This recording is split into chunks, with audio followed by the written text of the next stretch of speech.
ننادي كل الشعب يوم 14 يناير في كل الميادين وفي كل الساحات الخروج صف واحد. انبذوا الحزبية الطائفية المناطقية، نخرج عشان أمن واستقرار وطننا وبس. لهنا وكفاية كفاية عبث. كم حنجلس ساكتين معنا؟ الحملة هذه نجحت لصالح وطن. طبعا نحن بنواجه حكومة بعض الأوقات بيقولوا انتوا فلول، انتوا تتبعوا النظام السابق. كم بنسمع هذه الكلمة وبتألمنا كثير. احنا مش فلول، احنا شعب خرج يدافع عن وطن أصبح في مرحلة خطيرة جدا، إما نكون أو لا نكون. واليوم لا حزب المؤتمر الشعبي العام ولا حزب الاشتراكي ولا حزب الأصلاح ولا أي حزب موجود على الساحة يقدر يوقف الشعب. هذه ثورة شعب صحيحة اجتمعت فيها كل الأحزاب وكل الطوائف وكل المذاهب. لا تحسبوهاش على حد. يلا بنراشي القنوات قسما بالله بصعوبة تجي. كل ما نكلم قناة قالوا تحسب علينا الحملة. طيب كيف نفعل؟ نشتي نخرج الناس يخرجوا.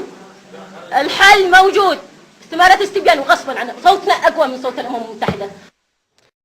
سمع صوت الجماهير طالع ينادي بالتغيير، عيش وكرامة وإنسانية ورزق دايم للفقير.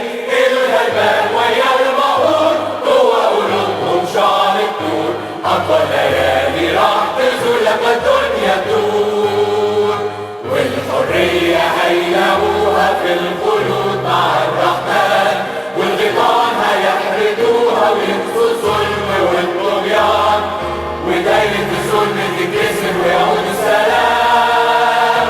قول وغني بأعلى صوت، لا مش هنسيب الثورة تموت. هي دي غنوة شعب قرر إنه يرفض الاستعباد، سامع دقة الطبول نبض القلوب كمان بيقول يلا تعالوا معايا بكرة ده الميعاد.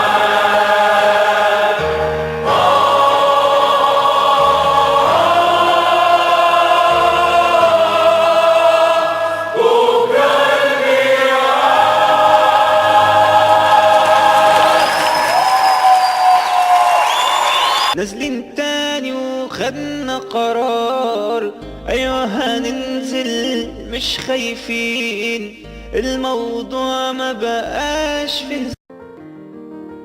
حالنا واقف كله خايف ليه؟ طالما شايف هتعمل اهتم ليه؟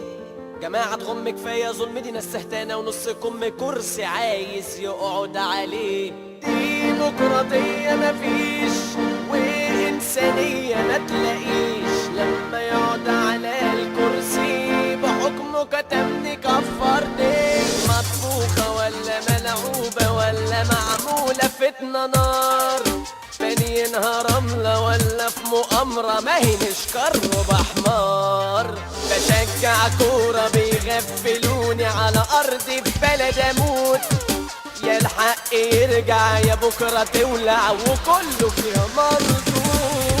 حرب أهلية من جماعة دينية، أهلي وعشيرتي بالأحضان والحب، محفوظ السيناريو اللي قبلك كان قايله، مش هتطول ربع اللي كان طايله.